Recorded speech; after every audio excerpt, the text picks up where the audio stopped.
Հարգելի հայրենակիցներ, սիրելի գործընկերներ, Տիկին Կարապետյանն այստեղ է։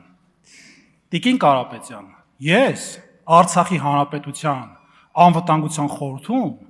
եղել եմ Ադրբեջանում հայատացության ուսումնասիրող փորձագետ։ Գրել եմ գիրք դրա մասին։ Իդեպ մեկը կարող եմ ձեզ նվիրել, վստահ մի փոքր բան կփոխվի ձեր մոտ։ Ի տարբերություն ձեզ, իմ ու ձեր ուսումնասիրությունները իրարից ահավոր շատ տարբերվում են ու բնավ տրամաբանական ոչ մի կապ չկա իրենց միջև։ Ես միշտ ազդարարել եմ այն վտանգների մասին, որոնք որ մեծամասամբ իրականացել են ու ցավոք սրտի իրավացի, ցավոք, բայց իրավացի։ Դուք ինչպես այսօր փոքրացել եք նրանցից եկող վտանգները, շփվել եք Ադրբեջանի պաշտոնական դիրքորոշում ունեցող շրջանակների հետ, ես հակառակը։ Այցելություններ են եղել հայկական դելեգացիայի տրամաբանության ներքո, բայց ոչ թաքուն եւ միայնակ։ Ես ներկայացել եմ հաղթած երկրի շահերը ու դրա մասին պարզ ճակատով ասել եմ ադրբեջանցիներին։ Ինչպես այսօր դա ասում եմ ձեզ, Տիկին Կարապետյան։ Ադրբեջանի ուսումնասիրությունը ինձ այսօր բերել է այստեղ եւ մշտապես իմ ուսումնասիրությունները այսօր անգամ հուշում են նրա մասին, որ այն աղետները, որոնք որ եղել են ժամանակին, նաև կարող են կրկնվել բոլորիս հետ, առանց որևէ խտրականության։ Պարոն Ռուբինյանի հարցը բոլորովին էլ պատահական չի եղել։ Ես աշխատելով Արցախում շատ լավ գիտեմ, որ Թուրքիա գնացած մեր հայ երիտասարդները բազում անգամ հավաքագրվել են, բայց չգիտես ինչի պարոն Ռուբինյանը դա հերքեց։ Հաջորդը, Ինչ է հերքեցի։ դուք ասացիք, որ դրա հետ կապ չունեք, այդքան բան։ Հա, չգիտեք ինչի հերքեցի։ Դե ես ասեցի, ինչ ասեցի։ Ինչ ասեցի։ Պարոն Ղազարյան, պարոն Աղաջանյան եւ պարոն ներողություն, պարոն Աղաջանյան եւ Տիկին Ղազարյան։ Ադրբեջանի մասին ընդհանրապես մի խոսեք, էլի։ Դուք այդ թեմայի մասին մի անդրադարձեք։ Ձեր ասածների մեջ ոչ տրամաբանական կապ կա, ոչ էլ առհասարակ հիմնավորումներ։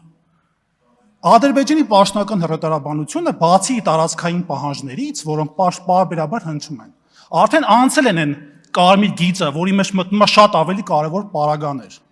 Մի հատ կարգին հաղորդում սկեչ կար, որ ասում էր գնդակ, գոլ։ Հիմա բացատրեմ դա ինչ է նշանակում։ Բացի տարածքային պահանջներից, նաև եղել է հիմա գործում է Արևմտյան Ադրբեջան հակահայկական կառույցը, որը պարբերաբար խոսում է Հայաստանում էթնիկ փոփոխություն կատարելու մասին եւ մշտապես սպառնալիքի տակ է պահում Հայաստանի ժողովրդին։ Հաջորդ հանգամանքը կա կանխարգելիչ մեթոդներ, որոնք իրականացում են վերլուծական հիմքով եւ մի փոքր կարևոր հանգամանք նշեմ, կարծում դա ձեզ կօգնի։ Եթե պետությունը անտեսում է հակառակորդի պաշտոնական հայտարարությունները, որը դուք անում եք, ապա հրաժարվում է անվտանգության ռազմավարական պլանավորման կարևորագույն սկզբունքներից։ Մյուս հատվածը, պարոն Աղաջանյան, Տիկին Ղազարյան, ես կարծում եմ, որ 2018 թվականից հետո ձեր մոտ ռեգրես կլիներ, ավելի ճիշտ պրոգրես կլիներ, բայց չգիտես ինչի, հիմա ռեգրես եմ նկատում։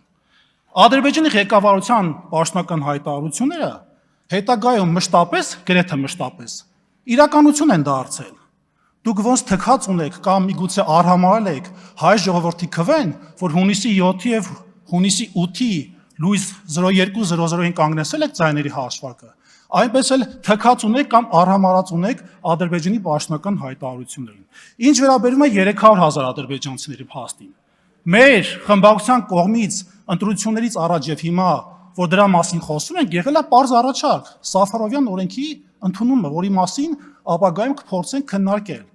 Դա որ ընդունեք, մեր կողմից էլ այդ խոսույթը կփակվի, ու այդ խոսույթը հիմնավոր փաստերի վրա է կայացած։ Մասնավորապես պաշտոնական հայտարարությունների, մասնավորապես այն պետական քարոզի, իդեպ Արևմտյան Ադրբեջան հակահայկական կառույցը ֆինանսավորում է Ադրբեջանի պաշտոնական կառավարման օղակներից, հանձինեց Իլհամ Ալիևից։ Դա վկայող եւ փաստարկված հիմքերով ապացուցված իրականություն է։ Ուզեք ընդունեք, չուզեք, դա իրականություն է, պարոն Աղաջանյան։ Հաջորդը, պարոն Թունյան, իմ գործընկեր Պարոն Ղազարյանը լայն գործիքակազմ ունի, ամենայն հարգանքով ձեր հանդեպ։ Բայց տեսնում ենք, բայց դուք էլ եք տեսնում մեր կողմից ԱԺ աշխատանքների մեր տրամաբանությունը եկեք մեր աշխատանքները ջուրը չգցենք։ Սա որպես առաջարկ։ Մյուս հատվածը։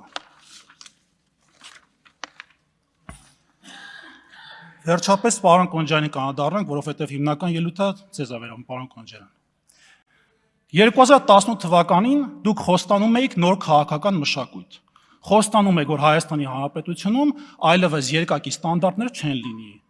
Կլինի օրենքի հավասար պայմաններ։ Անցել է 8 տարի, պարոն Կոնջյան։ Ինչ է մնացել ձեր խոստումներից։ Այսօր դուք առաջադրվել եք որպես ազգային ժողովի փոխնախագահ, դուք ոչ միայն ներկայացնում եք ձեր քաղաքական թիմը, այլ նաև կրում եք քաղաքական պատասխանատվությունը։ Վերջին օրերին հասարակությունը քննարկում է աղմկարարույց հարցեր, որոնցից մեկում իդեպ քրեական վարույթ է արդեն անցել, սկսվել, ինչպես տեղեկացա մամուլից։ Քաղաքական պատասխանատվությունը սկսվում է այնտեղ, որտեղ ավարտվում են արդարացումները։ Վերջապես ընդունեք այդ սխալները, պարոն Կոնջյան։ Դուք հաճախ եք խոսել օրենքի գերակայությունից։ Հիմա հասարակությունը իրավունք ունի այդ նույն սկզբունքայնությունը տեսնել ձեր կողմից, պարոն Կոնջյան։ Եթե տարիներ շարունակ պահանջել եք ամենաբարձր չափանիշներ ուրիշներից, ապա այսօր եկել է այդ չափանիշները պահանջելու ինքներդ ձեզնից։ Պարոն Կոնջյան, քաղաքական հեղինակությունը պաշտոնով չի ստեղծվում։ Այն ստեղծվում է այն պահին, երբ հասարակությունը համոզվում է, որ այդ քաղաքական պաշտոնյան մինչև այդ կատարած իր գործերով արդեն ունի եւ վստահություն, եւ իհարկե քաղաքական կշիռ։ Եվ այստեղ գլխավոր հարցը. այսօր դուք ներկայացնում եք նոր քաղաքական մշակույթ, որի մասին խոսում եք 2018-ին, թե դարձել եք այդ նույն քաղաքական մշակույթի կրողները։ Ես դեմ եմ ոչ միայն մեկ անձի, այսինքն ձեր անձի մասին է խոսքը, պարոն Կոնջյան, որպես տեխնացու, այլ այն քաղաքական մտածելակերպին, որի համար պաշտոնը դարձել է նպատակ, ոչ թե պատասխանատվություն։ Դեմ եմ այն քաղաքական մշակույթին, որը խոստացավ փոխել Հայաստանը, բայց արի ու տես փոխարենը փոխեց միայն պաշտոն զբաղեցնող մարդկանց անունները։ Ժողովուրդը վերջում ասում է իր խոսքը, դա անկասկած։ Եվ այդ խոսքը ավելի բարձր է հնչում, քան ԿՊ խմբակցության քվեարկությունը։ Շնորհակալություն։